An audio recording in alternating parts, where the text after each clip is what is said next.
बात हुई। तुझे पता भी है तो क्या बोल रही है बहू? एकदम सही बोल रही हूँ। अगर आपको मुझसे अपने इन ऐंठन भरे घुटनों की मालिश करानी है तो मुझे वो देना पड़ेगा जो मैं मांग रही हूँ। एक हाथ दो और दूसरे हाथ लो, सिंपल। बहू हूँ, इसका मतलब ये नहीं कि नौकरानियों की तरह काम करूँ। ये है अमृता और उसकी सास रेखा। अमृता एक नई नवेली बहू है जिसकी शादी कुछ दिनों पहले ही रेखा के बेटे माधव के साथ हुई है।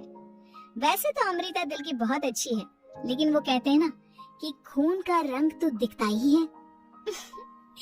बस वही डॉन की बेटी होने का रंग यहाँ अमृता में भी दिख रहा है, जो है रिश्वत लेना। जी हाँ, काम चाहे कितना भी छोटा या कितना भी बड़ा क्यों ना हो, हमारी अमृता बहू बिना रिश्वत लिए कुछ नहीं करती। चलिए देखते हैं आगे इनके साथ और क्या क्या होता है।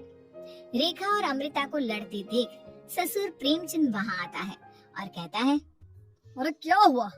काहे इतना दिल मिला रही हो रेखा? अरे कुछ बोलोगी भी या कानों में हड़ताल हो रखी है तुम दोनों के?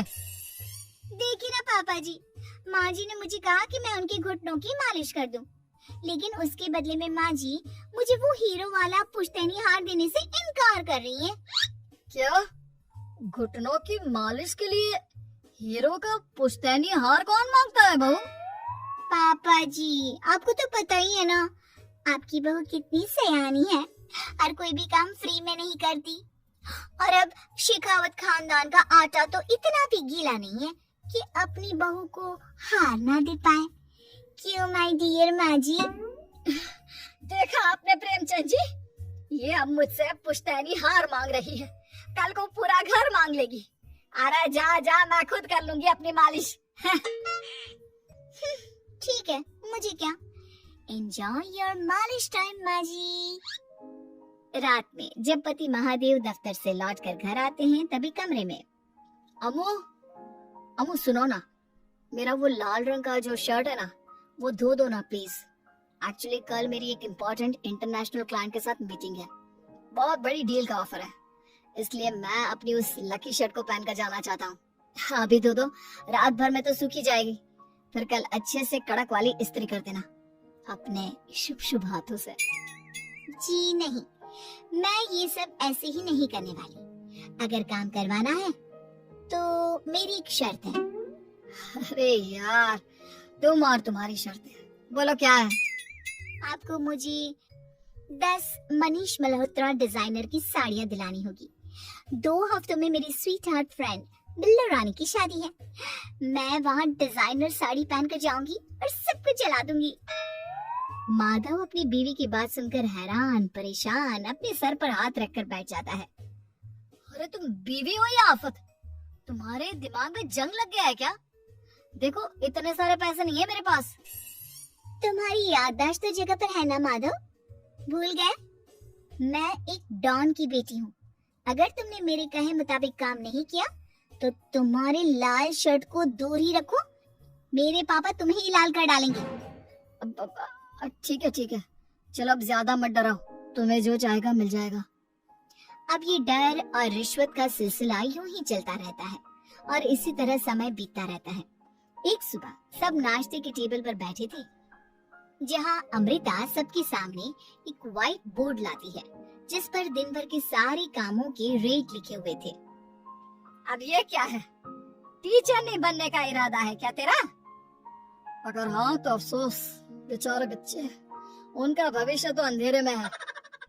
आप लोग बेकार की बातें बंद कीजिए और आंखें खोलकर ठीक से पढ़िए क्या लिखा है। ये आज के सारे कामों के रेट्स हैं।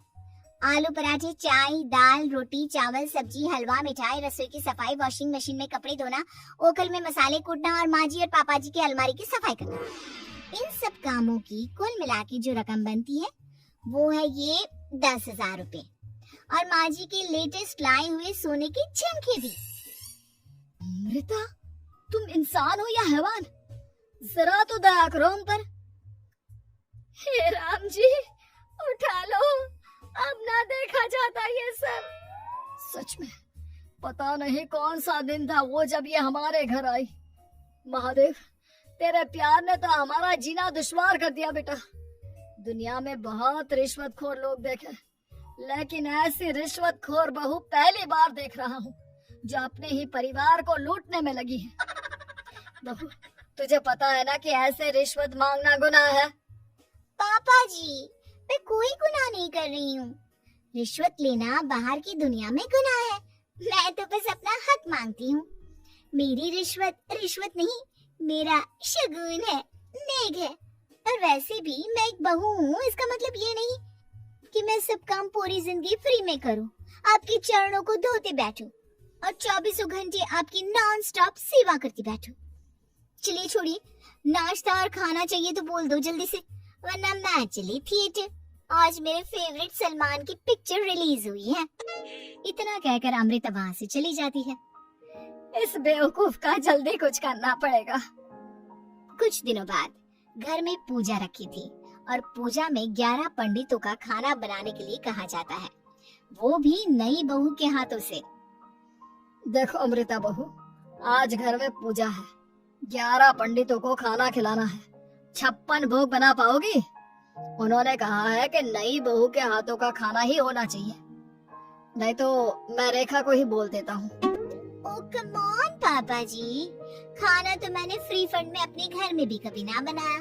तो अब आपको क्या लगा कि पूजा का नाम लेकर आप मुझे अपनी झांसी में फंसा लोगे? अरे कल मुही, बस अब बस, पहले सुन भी ले क्या कह रहे हैं हम। तुम्हें जितने पैसे चाहिए, जितने तोहफे चाहिए, सब ले लेना, बस पूजा पाठ में कोई बाधा नहीं आनी चाहिए। ओहो, ये हुई ना समझदारी वाली बात। ठीक है, अब आप लोग निश्चिंत रहिए, मैं ऐसा खाना बनाऊंगी कि उन 11 पंडितों की 11 पुश्ते भी मेरे खाने के स्वाद को याद रखेंगी। अमृता पंडितों के लिए खाना पकाती है और पूजा संपन्न होने के बाद उन्हें केले के पत्तों पर खाना परोसती भी है, जिस पर खाने का पहला निवाला खाते ही वाह वाह वाह, क्या भोजन है। हम इतनी जगहों पर जाते हैं, लेकिन इतना अच्छा स्वाद तो काफी मुश्किल से चखने मिलता है। रेखा जी, प्रेमचंद भाई साहब, आप लोग सच में भाग्यवान हो कि आपको इतनी सर्वगुण संपन्न बहू मिली है, जिसके हाथों में साक्षात माँ अन्नपूर्णा विराजती है। सर्वगुण संपन्न, सबको संपन्न कर देगी यह खूंखार औरत। कुंडली मार कर बैठ गई है मेरे बेचारे बेटे के जीवन में। एक मिनट, अरे ये बात मेरे इस बूढ़े दिमाग में पहले कैसे नहीं आई? इस अमृता की बच्ची को मैं अपने घर से बाहर कैसे निकालूं? इसका उपाय तो पंडित जी के पास जरूर रहेगा। रेखा अगले दिन पंडित जी के पास जाकर उन्हें अमृता के बारे में सब कुछ बता देती है, जिसे सुन पंडित जी भी परेशान हो जाते हैं। अरे अरे अरे अरे अरे, ऐसी बहू तो 7 जन्मों में भी किसी को नसीब ना हो भगवान। देखिए रेखा जी, आपकी रिश्वतखोर बहू और आपके बेटे की कुंडलियों को जोड़कर देखा है मैंने, लेकिन इसमें तो यही बता रहे हैं कि ये आपके जीवन से कभी नहीं जाने वाली। इसलिए उसे सुधारने के लिए जल्दी आप लोगों को ही कुछ करना होगा, नहीं तो एक दिन वो आप लोगों को कंगाल करके ही दम लेगी। नहीं नहीं, ऐसा हरगिज नहीं होगा। मैं कुछ करूंगी, हाथ पे हाथ धरे नहीं बैठूंगी मैं।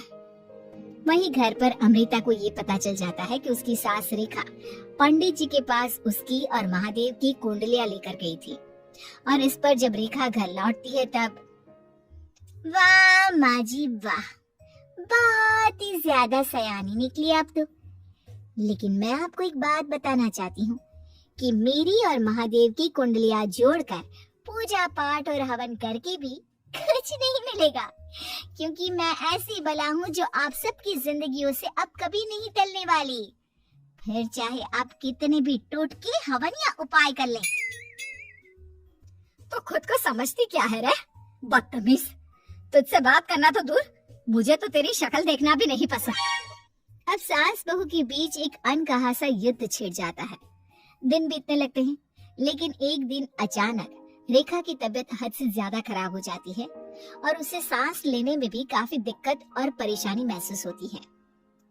जब उसे डॉक्टर के पास ले जाया जाता है तब डॉक्टर चेकअप करके कहते हैं, देखिए, मैंने सारे टेस्ट करके देख लिए हैं और रिपोर्ट्स को क्रॉस चेक करके ये पता चला है कि रेखा जी को गंभीर दिल की बीमारी है।